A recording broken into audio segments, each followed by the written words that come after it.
Athena wanted you to have this, so here it is. Good news travel fast. We are Wallo Lapaju and Celeste Bono, and we're bringing you positive news from all over the world. Before we dive into today's stories, make sure you submit your own good news by swiping up if you're listening on Spotify, of course, and your story might get featured on a future episode. Happy Monday, Wallo. How are you? Happy Monday, Celeste. You sound very excited today. Is today your Do I? birthday? yeah. No. Yeah. How are you doing today? No, I'm all right. I'm all right. I started with a little bit of a headache, but people don't care about that. But I'm good. I'm good. How are you? I'm fine. I'm fine. I am happy to see you today. So, what do we have for everyone? As a consequence of the war, Europe is looking to be less dependent on Russia for basically anything. Also, they want to be greener.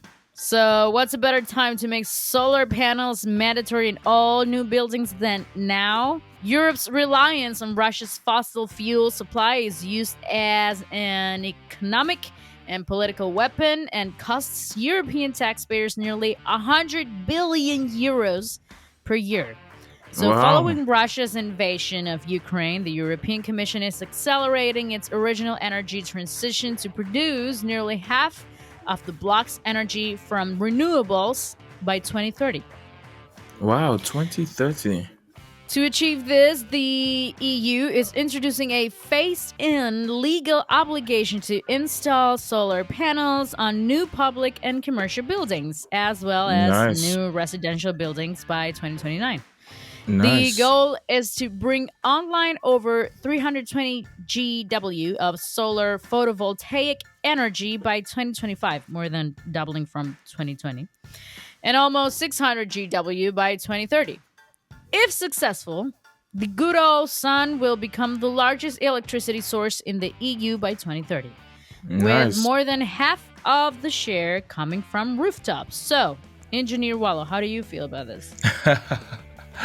Well, I tried to hold myself from correcting or from clarifying that GW was gigawatts, but like apart from that, like I feel excited. I held myself. I did. I'm proud of myself. I am shrinking out of the role of the engineer and into the role of the superhero.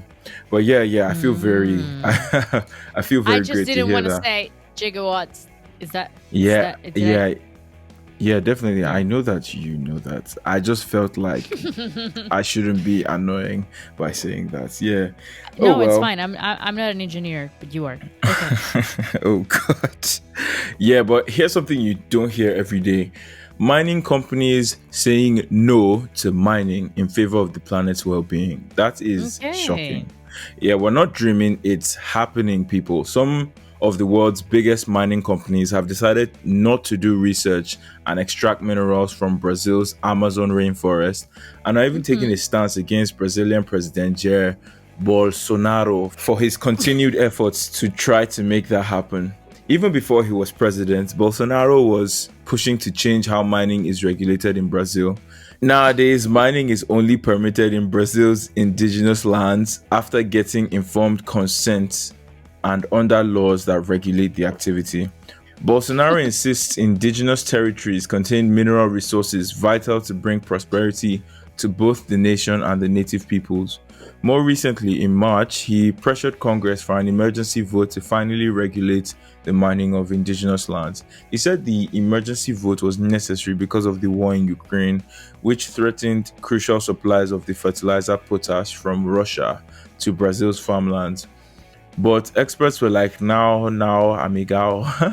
According to official data, most potash deposits in Brazil's Amazon are not located in indigenous territory. So the bill's primary purpose is providing legal cover for thousands of prospectors. Indigenous people, together with Brazilian infamous singer Caetano Veloso, protested in Hmm. front of Congress against this bill, and they were joined by an unlikely ally, IBRAM, the Brazilian Mining Association, assuring Bolsonaro's bill is inappropriate for its intended purpose, does not comply with Brazilian law, and does not preserve the environment. Yes, all of that was issued by the mining association. For the first time in decades, none of the companies represented by the association have current or future plans for research or mining in those indigenous areas. That was Okay. that was a very like full geek out, like 9 o'clock news. This is what's happening. But 9 o'clock it's news. yeah. How do you feel Yeah. about that? Yeah, I feel great. I have a friend in mining. I don't know. I So I don't know. remember Should I still be friends? I don't know. that. Maybe not. Who knows? I saw her a couple of days ago. Anyway, Maybe we so should force her well, to listen to this show. Yeah, I'm a Barbie girl, and you can be I can be. too. Yes. On the road to being more inclusive, we have seen Mattel release body positive Barbie dolls, diverse ethnicity dolls, dolls with disabilities, and more. To celebrate Laverne Cox's 50th. Do you know Laverne? She's so amazing. She's an amazing I do actress. not know her. No. Anyway, I'll send you a picture later. Laverne Thanks. Cox's 50th birthday, Mattel is releasing the first ever trans Barbie doll. Laverne Nice. Cox became the first transgender person to be nominated for a Primetime Emmy Award and the first to be nominated for an Emmy Award since Angela Morley in 1990. Laverne Wow. has a knack for making history, it seems. Yeah. The Laverne Cox doll is part of Mattel's tribute collection, which also includes the likes of Vera Wang, Maya Angelou, and Ella Fitzgerald. No biggie. Wow. Continuing to push for the representation and visibility of LGBTQ individuals is especially important now as anti-trans legislation is introduced in the U.S. in states like Arkansas, Texas, and even in Cox's home state of Alabama. Alabama.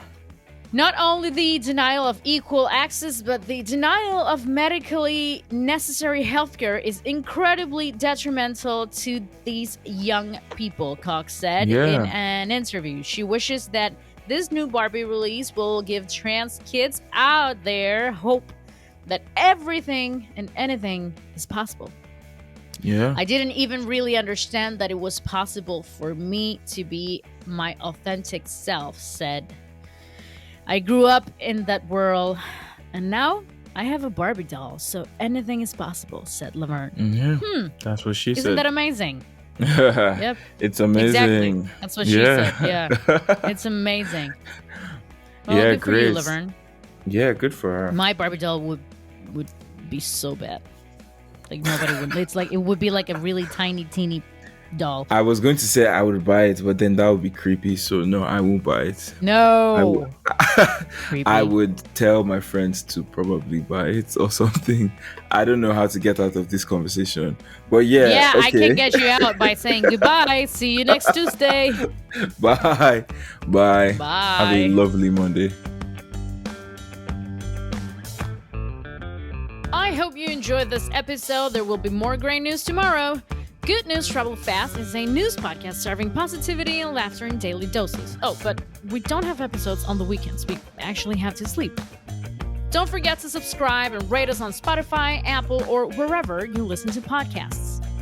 This podcast was produced by Matthias Rosenberg, creative direction by Josefina Cordova, scripted by Cecilia Mira, and hosted by Wallo Lapaju and Celeste Bono. That's me. This show is supported by Athyna. Hire, manage, and retain world-class global talent at Athyna.io.